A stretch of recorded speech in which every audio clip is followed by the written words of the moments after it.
Who is more important, me or the other? Ah, that's a different question. Okay. Who is more important, me or the others? Okay, very good question. Actually, we're equally important. Because it wouldn't make sense if I were to say, logically, I'm more important than others.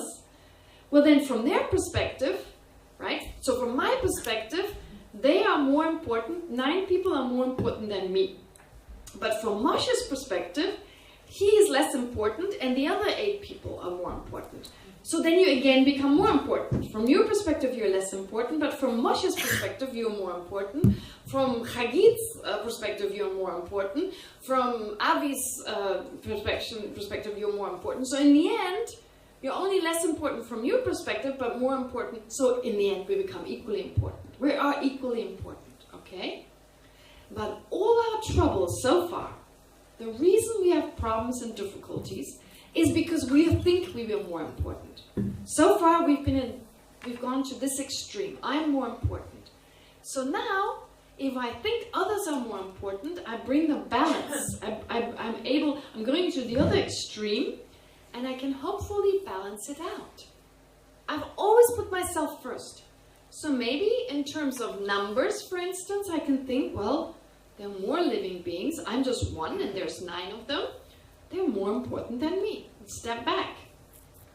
But I don't know. In the end, it's like you could also go, well, none of those 9 are interested in expanding their mind and working for the benefit of others. But if I get the promotion, I will use this money and this time to work for the benefit of others. If you make that promise, if you can be determined in that way and actually live like that, then I think you can honestly say, yes, I can take the promotion because I'm going to use it for the benefit of others. It's a very difficult situation, and it's hard to make a right decision, but I think in the end, the motivation is most important. What is your motivation? If you can use it to help others, go for it. And if you think they just use it to go to Eilat, okay. Yes. Yes, please. I have a question going back to meditation. I'm new to this, and when I'm doing the meditation, I keep having this little inner voice saying, instructing, okay, now do this, now do the breathing, now do this, now do that. Is that voice supposed to be there? And it's like, is there a voice to tell it to shut up? Oh, no. No. Don't tell it to shut up. Watch it. Watch that little instructor. How interesting. Where does that guy come from? Right? And try to recognize it, because it's just part of your mind. And if it's a dominant part, watch the instructor. What is going on? Why is he there? He or she or it. Why is it there? Right? And just, again, observe what is most dominant. So this is a mental, it's definitely mental. And just start looking at it. What is it doing? Where is it coming from? Right? Because it may tell you something really important about you. And in the sense you need instructions, it needs to be very clear, etc. So like, you know, it has to be done this way, that way. So it's very beautiful. You have a great opportunity here because it's really obvious. Something great to look at. I think you should just observe it. And then it'll disappear. That's the problem. It disappears. And just wait for it to come back. In the meantime, you continue with the other meditation. And the moment it's back, whoop, and it'll disappear again. Yeah. I remember you once said that when we practice compassion or generosity, it enhances the accumulation of wisdom, and when we practice wisdom, then it enhances the accumulation of the methods part. And I read the first phrase out or whatever it says in the 6th chapter of Shantideva about one moment of anger destroyed millions of years of accumulation of merit. And the Dalai Lama explained that it destroys the accumulation parts of the method, but the wisdom part is not destroyed. So I was wondering, I mean, it made me feel like I'm standing with one hand, or just this here and this here. So when you start accumulating again, how does this interaction work? Okay, her question is that once when there was a different course, I think I talked about the fact that compassion and wisdom support each other. That is, when you're more compassionate, your outlook, you look out more, your perspective becomes vaster, and with that your discernment and your understanding grows. And if your discernment and understanding grows, your wisdom grows, you become more compassionate. So those two support each other. So there's this definite connection between the two. On the other hand, she's read in a commentary by the Dalai Lama on Shantidevas, on a commentary by the Dalai Lama on a text that was composed by someone called Shantideva, that when we get angry, for instance, strong anger and hatred can destroy positive potential we have accumulated, such as positive virtuous actions, so that is left on the mind that has a positive potential, but it doesn't destroy the wisdom. And there seems to be a contradiction here, right? It seems like wisdom is here and wisdom, understanding is here, and compassion is there. You get angry, it's destroyed, and then when you continue, all this things goes on, because maybe it's just artificial, but it feels as if there is a gap. Okay, I don't really know what His Holiness meant exactly with this statement. This is really complicated, this idea of merit versus wisdom. This is really technical here. Actually, how can I say it? You know, anger is the opposite of love. It's not the opposite of misperception of reality. So when anger grows very strongly in my mind, then whatever positive potential I've accumulated due to love, that is affected. But of course, and not my understanding of reality, but my understanding of reality that is created through love, that is affected. So, I mean, your knowledge of Hebrew is not going to be affected, or your knowledge of a different language, which is a type of intelligence and wisdom or discernment. It's something that they're rational part of your mind. So that is not affected. But definitely, if my love is destroyed, if there's less love now through more hatred and so forth, then this open-mindedness that led to a better understanding, that will also be affected. How could it not be? Because they influence each other. But strictly speaking, if love counteracts hatred and hatred counteracts love, if like hatred, strong hatred arises in our mind, then it actually destroys, or it removes temporarily at least, our ability to love, and whatever positive potential we have accumulated, that will also can be destroyed to some degree. But the wisdom and understanding, it doesn't directly remove that. You see, because it's not the direct counterforce to that. So in that sense, but of course it will diminish. If we have less love and compassion, this understanding that arises from these affectionate states will be reduced. But this is, I think, it's an important point, that actually if you want to get a wider perspective, actually when we are selfish and self-centered, which is one of the main reasons for getting angry, having craving and attachment, naturally our perspective is very narrow. It's just I, me, and mine. And I don't know whether you ever noticed, but the stronger your obsession with I, me, and mine, the stronger your misperceptions. That suddenly it's like, oh, they're talking about me. They don't like me. Oh, this person, it's probably because they don't like me they were like that. We take everything personal because of strong sense of I. So not only is our perspective very narrow, but on top of it, we start projecting everything, right? Whereas if we can let go of that a little bit, okay, never mind, there's the strong sense of I, but where's that I anyway, right? If we start just looking for this I that appears so strongly, and we don't find something substantial and solid to be there, then there's like, what am I so obsessive about? What am I so, concerned about, so worried about? And you get some space. You just let go of that sense of I, right? You can let go of it. And not because it's bad if you don't let go, but just to give you some freedom. Come on. Allow yourself to breathe. And when you expand this, and just let go. And, okay, I feel this way, but how do others feel? And put yourself into others' shoes, like person, then suddenly your perspective widens. Okay, and you see, oh, this other person is just not feeling well. It's nothing personal, they're just not feeling well. And this person is just unhappy. So you're really trying to understand where they're coming from, and to some degree we can understand it. You ask them, or you watch them, etc. And so your mind just becomes vaster, much vaster. It's a sense of vastness. And then you start understanding things. You become much more perceptive. Sorry. You become much more perceptive to other feelings and so forth. And just your mind opens up.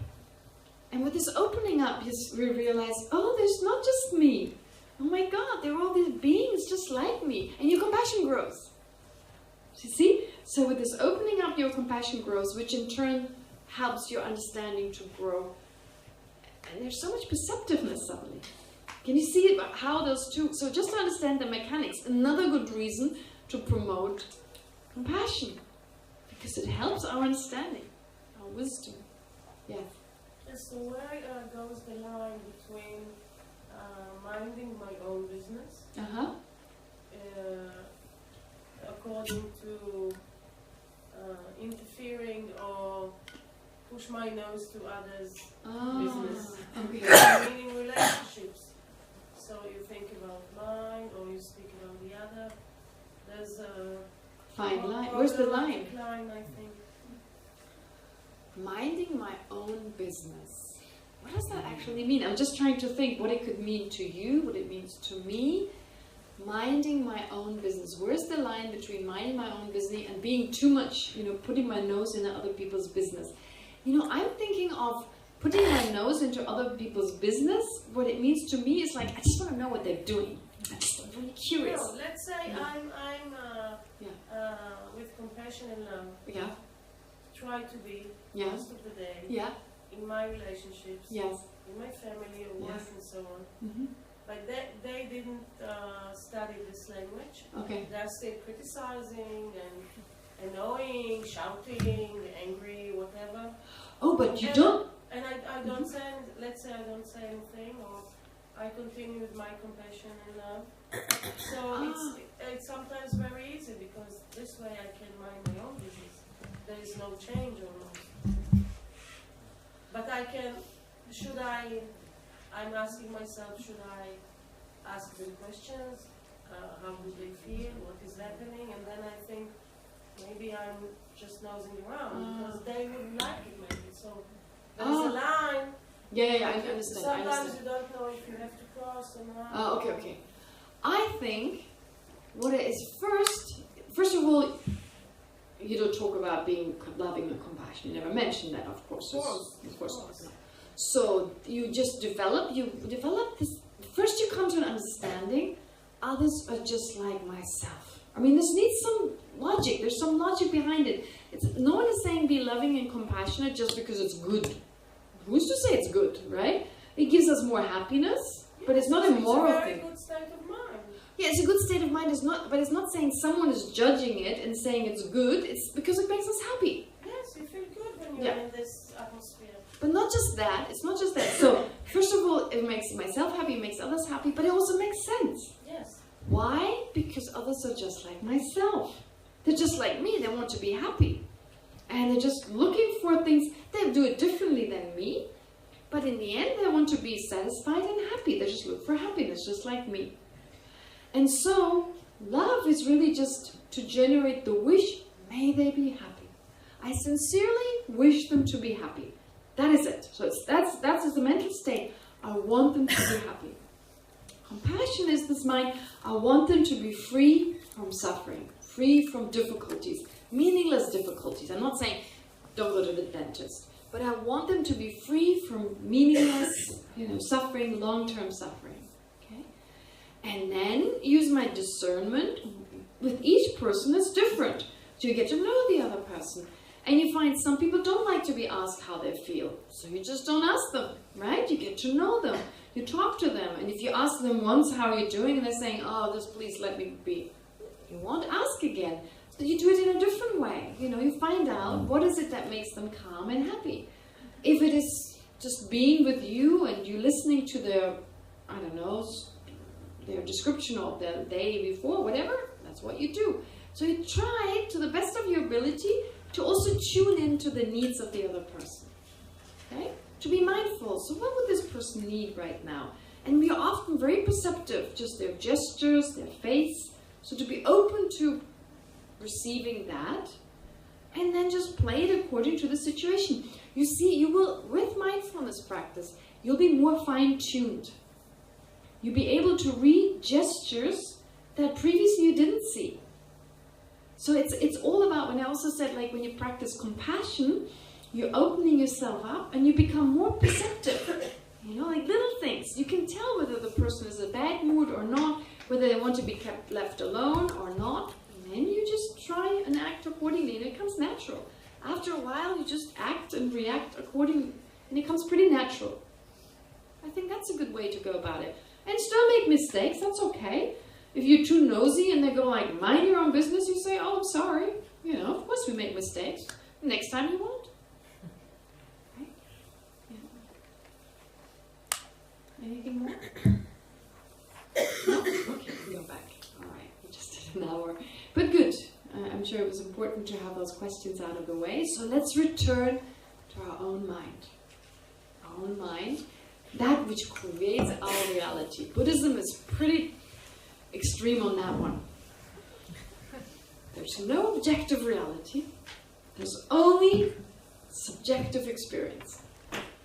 If there were objective reality, we certainly wouldn't be aware of it. Because what we perceive is totally subjective. Okay, I'm just putting it out there. You can choose to believe it or not. But if science tells us there is objective reality, what's subjective reality? The one you perceive, the one I perceive. And if we agree that this is 10 centimeters long, okay, it's 10 centimeters long, but what I perceive is 10 centimeters long, and what you perceive is 10 centimeters long is different. Because we can't be in the same place at the same time seeing exactly the same. And in each moment it's changing. Right? If you're all agreeing this is a cup, okay, but what you see, what I see is different. You sit in a different place, you have a different angle. And just because we all call it a cup, giving it the same name, doesn't mean we see exactly the same thing. Okay? And if then I ask you to sit here, okay, then you perceive the cup from the same angle that I do, well, the cup is already changed. It's not exactly the same cup that I saw before. Plus, maybe your white is my gray. You may not even see the same colors. So, pretty much we have a subjective experience of reality, and also our conceptual mind, our mental consciousness, is responsible for creating this world. Thinking, it is like this, it is like that, I'm like this, I'm like that. Just your sense of I is a collage of thoughts. A collage of different thoughts. I am a good person, I am a patient person, I'm not patient. In this situation, it's just these thoughts. These thoughts create our reality. And if that is really true, we better get to know these thoughts. I mean, think about it. How many thoughts create a reality for you? How often does something happen and you have a whole story about why it happened, and later you find out, oops, that's really not what happened, right? So at that time we had the opportunity to find out that it didn't happen, but how often do we find out it wasn't true at all? I assume the other person, and then I make a whole story out of it. And it's so individually different, because my thoughts, seeing something, seeing this cup, first of all, we have a different perspective, and then my thoughts are very different to the thoughts that come for that. And actually, if you think about each one of us, you getting up this morning and coming here, your mornings were so different from mine, right? You have your own house, your own bedroom, your own bathroom, totally different. So we just come together here for a few hours, and then we disperse again. Our lives are actually very different, similar, but not the same. And so your reality is not mine, and mine is not yours. And what is that objective reality we all perceive? We think we perceive. So if we understand that our experiences are subjective, and moreover, we can have an influence on our experiences, it is very liberating. In the sense that, well, it's my mind that creates reality, and I can make this reality pleasant or not.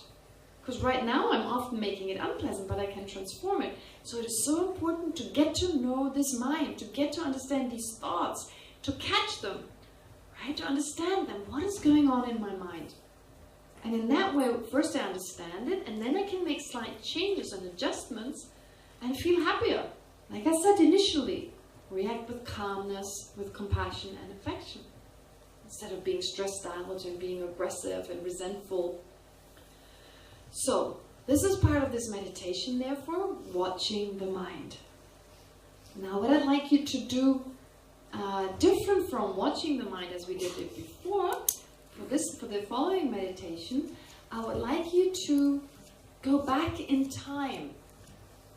In the sense, like, can you remember? I'm asking you to go back in time just because in mindfulness actually means remembrance. So we're always a little bit behind in time. I think you would all agree, like even the sense objects are always perceived a millisecond after they have arisen. So therefore, also with our mindfulness, we're always mindful of something that has already taken place. Because otherwise we couldn't observe it. It's already there and then we observe it. So we can even go back a little bit further and maybe just get a sense of all these different thoughts and emotions arising. So if you have a sense, just go back this morning. What were your thoughts? Can you kind of go back in time and think, what was I thinking first? Did I get upset? Did I analyze? You know, like just go back in time and try to go through your experiences, but instead of thinking of the experiences, think of the thoughts you've had. Why am I asking you to do this? Not because I'm asking you again and again to go back in time. Know that next time you can actually do it while it's happening. So then tomorrow morning you get up, what am I thinking? Okay, I'm doing that. Then again and again, keep the mindfulness going and be aware of your thoughts, how one thought leads to the next, how one gives rise to the next. You know, this chain of thoughts. And it's just part of this process of becoming aware of emotions, becoming aware of different thought patterns and so forth. Yeah? So if you can remember as much as you can this morning, what gave rise to what? I woke up, what was my first thought? And then what was the next thing I did? Did I get angry? Did I have love? Did I have impatience?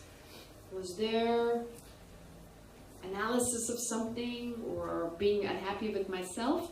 So to the best of your ability, just go back in time. Right? And become mindful of from this morning until now.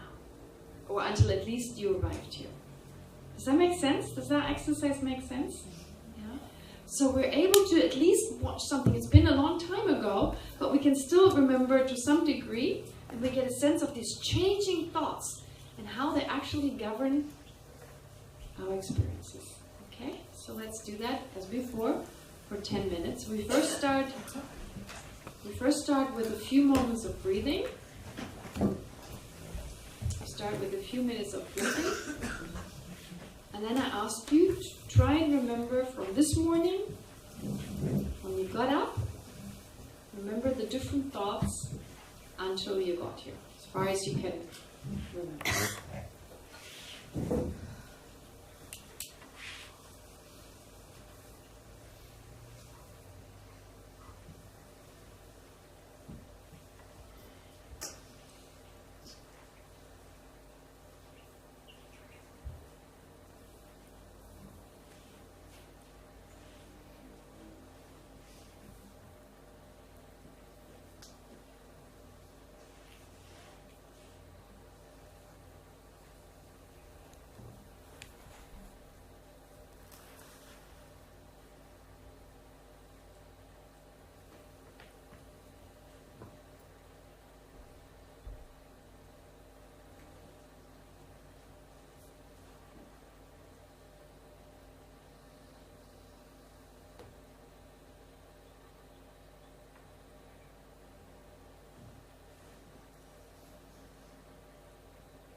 direct your attention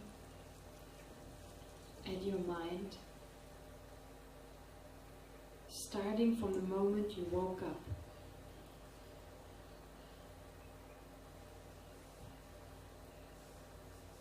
Be mindful of which thoughts arose. How did they give rise to the next thoughts?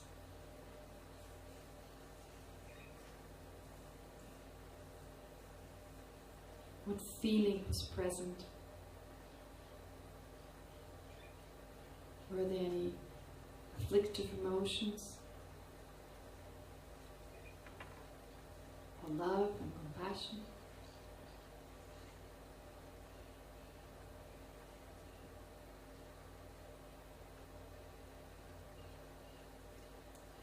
Observe those mental states like you would watch a movie.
hard to do.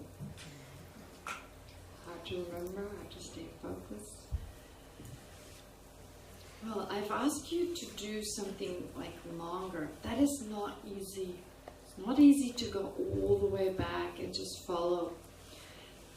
Actually, ideally, you're mindful in each moment. You learn to be, every now and then, an emotion arises, you watch it. Emotion arises, again, you watch it. You try to be mindful at all times, but sometimes it escapes your mindfulness. So, oftentimes when we get angry, for instance, or jealous, there's jealousy. Jealousy is a mixture between attachment and anger. Being attached to a certain object, and anger when we don't get it. So it's a mixture of those two. So when you are jealous with something, so what you do is it's fine. Like, be just accepting, oh, jealousy. How do I become jealous? What was that moment, the jealousy? What's triggered it? What happened? I heard something. Someone said such and such. It made me feel, there's a feeling of displeasure. Then it gave rise to this. And really understand, go back, however short these moments were, because usually it doesn't take long. It's very quick, and it doesn't take long to arrive at jealousy. Okay? And so go back, and then think, how does this jealousy feel? Just allow for it to be there, and just watch it. Does it really make sense? How does it make me feel? And so forth. Okay, so that's just the initial stage, to recognize these emotions that are so harmful. Another emotion that is very harmful, can be a huge problem, is fear. Recognize when fear arises. And with fear it can be a little harder because we're fearful of the fear. We're scared of the fear. But again, when you notice there's fear there, instead of pushing it away, you watch it. Watch it. Allow it to arise. Distance yourself to a degree from it. Don't be drawn into it. Yesterday I used the analogy of a cloud. Our emotions are like a cloud. Don't step into the cloud. Just watch the cloud. Watch it from a distance. Okay? Try to create the sense of a distance. Watch it. Don't be drawn into it. And just get to know it. Accept it. Oftentimes then it disappears. But before it disappears, you also get a sense of how it's working. And if you don't work with this feeling, it will never let you go. Fear is like that. Fear, or these deep feelings that often go back to our childhood. Those emotions that come from our childhood, they're much deeper seated. Especially we remember as children, we had fear that we don't experience nowadays. It's like very deep-rooted fear of loss and so forth. So if you believe they're still there, there's something there, it's good to look at it. Allow for it to arise and use mindfulness to watch it. Again, very gently, get in touch with it and allow for it to arise and get to understand it better. Often that is enough for that to go away. But it depends. If it is too scary, you may need professional help.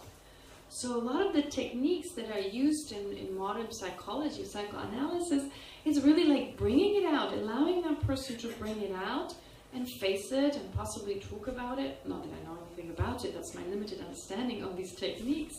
But there's definitely, my limited understanding is that of facing it instead of suppressing. Definitely not suppressing it. And definitely not be carried away by it.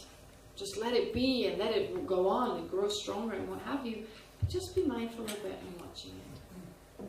Right? So that is really the mindfulness of mind, in the sense that rather than the feeling, of course the feeling you can't separate it, to be aware of any mental event. Without grasping, without aversion. And that is what's so hard. Without trying to control it. We're just trying to do this. Every habit we have in everyday life, and that's very, very difficult. But again, here, when we start to do mindfulness, we bring in these habits to control it, to grasp it. If we have a sense of aversion or maybe self-loathing, We bring all that in. So instead of that becoming your meditation, step back further and watch how your mind tries to manipulate, how your own mind tries to do these things, plays these games. Right? And again, with gentleness and acceptance. You are not your mind. You have a mind. So these thoughts are not you. Your body is not you. Your thoughts are not you. Okay, they're separate. They come and go. You're there, but your thoughts, they come and go. So maybe this meditation we did before, if you think about this morning, I mean, first of all, this meditation, like going back in time, it gives you a sense how your reality is so subjective. Think of your partner who was with you this morning, for example. Their thoughts and their reality was very different. Does that make sense? Certain things are similar, but it's quite different still. It's very different. So we live in our own world, and we need to become aware of that world and generate gentleness and acceptance. That's the first step towards getting rid of some of the disturbing thoughts, disturbing emotions, and replace them with more love towards ourselves, acceptance of who we are first, and then directing it at others. Does that make sense? Okay, now we don't even have 5 minutes, now we have 2 minutes. So as my understanding, we take a break at 2:30. 15 minutes. 15 דקות הפסקה, ואז אנחנו עושים שיחת סיכום, ונגמור אותו מהר, ואז נקרא לשנה. Call you and finish the final talk. Sure. I hope it will be 15. Okay. So what are you suggesting to do now? I'll stay here, and if people want to Stay ask. for 15 minutes. Okay.